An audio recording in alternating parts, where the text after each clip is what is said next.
안녕하세요. 저는 이제 명리학을 통한 문학, 문화, 사람 이해학이라고 하는 그런 강의를 하려고 하는 열촌 김성열입니다. 열촌은 제 호인데요. 기쁠열 마을촌입니다. 기쁜 마을이라고 하는 그런 뜻인데요. 제가 이 기쁜 마을을 만들고 싶다고 하는 마음, 또 그리고 우리가 사는 곳이 항상 기쁜 마을이었으면 하는 그런 제 마음을 담은 그런 호입니다. 저는 이제 명리학을 가지고 우리 자신, 달리 말하면 나 자신이죠. 나 자신을 알고 또 그리고 우리가 속한 이 세상을 알기라고 하는 이런 내용으로 여러분들에게 말씀을 드리려고 합니다. 제가 이 명리학을 공부하게 된 것은 좀 이런 사연이 있습니다.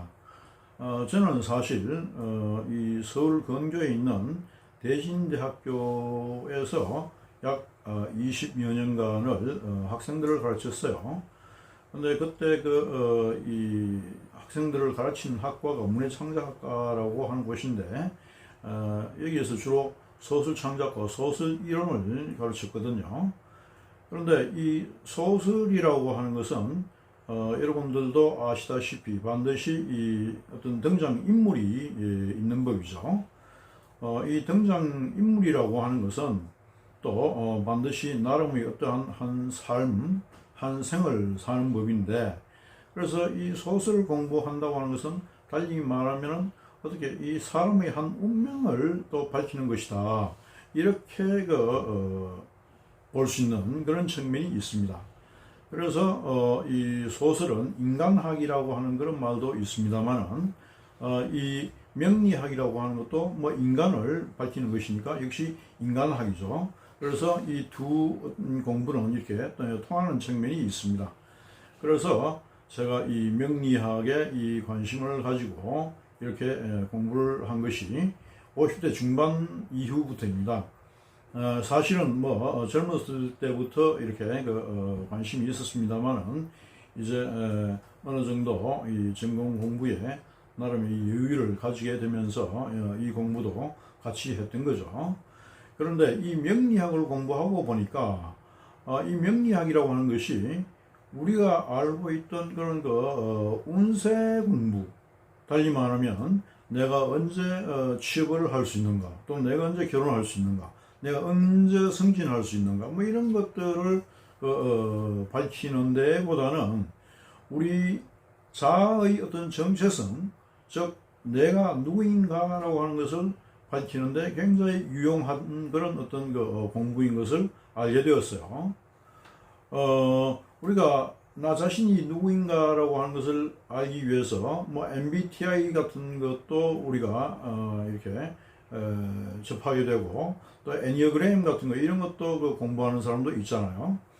그런데 제가 이 명리학을 공부하고 보니까 이 명리학이 MBTI나 애니어그램 같은 것보다도 우리 자신에 대해서 훨씬 더 폭넓게 그리고 깊이 알려주는 이런 공부이더라 이겁니다. 이 명리학이라고 하는 것은 약 100만 가지 수를 가지고 있거든요. 사람의 어떤 성격이라든지 그 사람의 그런 어떤 하고 싶어하는 바, 다시 말하면 욕망이죠.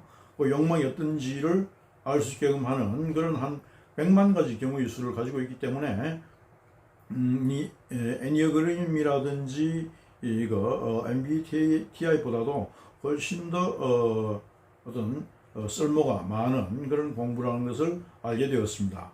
그래서 저는 이것을 가지고 이 우리가 누구인가라고 하는 것을 알게 하는, 즉 자아 정체성을 규명하는 이러한 분야에 이렇게 좀 쓸 수 있도록 하고, 또 그리고 이 명리학을 활용해서 문학 작품을 해석하고, 또 어떤 문화 현상을 해석하고, 이 사회 현상을 또 해석하고 하면은 이 굉장히 쓸모가 있는 그런 어떤 공부, 그런 담론이 되겠다는 것을 알 수 있게 되었어요. 그래서 제가 이제 이 명리학을 가지고 여러분들에게 명리학 플러스 문학, 문화, 사람이라고 하는 이런 어떤 이 강의를 하게 된 것입니다. 물론 이 명리학이라고 하는 것이 우리 자신의 정체성을 밝히는 것, 즉 다시 말해서 내가 누구인가, 나의 성격은 어떤 그 사람인지, 내가 무엇을 정말로 원하는 사람인지 이런 것을 밝혀주는 것이니까 이거는 한 사람의 운명을 밝힐 수 있는 것이기도 하죠. 어떤 사람의 운명이라고 하는 것은 뭐 성격에 달려있다 이런 말도 하잖아요. 달리 말하면 한 사람의 운명이라고 하는 것은 내가 정말 원하는 것이 무엇이냐, 내가 추구하는 것이 뭐냐라고 하는데 여기에 달려있다는 거죠. 그래서 이걸 알면은 여러분들의 운명에 대해서 상당 부분을 알게 된다고 이렇게 저는 보는 겁니다.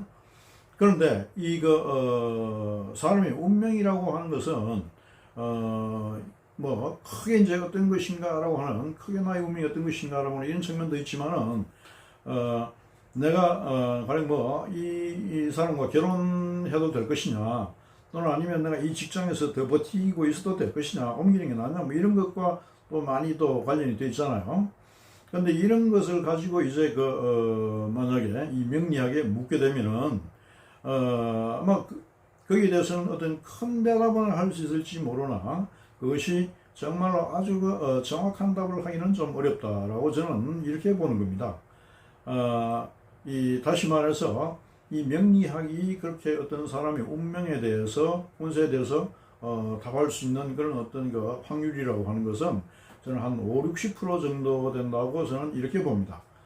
나머지 한 40%, 50%라고 하는 것은 어떤 개인들이 스스로 결정하고 판단해야 하는 것입니다. 달리 말하면은 내가 올해 뭐 취업 운이 좋다라고 어떤 명리 상담가가 그렇게 얘기를 한다면, 당신 취업이 될 것이다 이렇게 이야기하면은 올해 내가 상당히 어떤 운이 따르기 때문에 내가 노력을 많이 하면은 이 직장에 내가 합격할 수 있을 것이다, 이런 식으로 해석하라는 거죠. 그렇게 해서 여러분들이 명리학을 활용하는 것이 바람직하다고 봅니다. 이런 내용에 대해서는 제가 이제 곧 운명을 알고 살고 넘어서기라고 하는 이 책을 출간할 텐데요. 그 책을 통해서 여러분들이 더 어떤 자세한 그런 내용을 살펴봐 주면 감사하겠습니다. 이제 오늘 저는 이 강의의 이 첫 어떤 강좌로서 이 문학 작품을 통해서 한 인물의 어떤 성격, 한 인물의 운명을 좀 알아보려고 합니다. 그 인물이 누구냐 하니까 바로 토지에 나오는 이 주인공 서희입니다.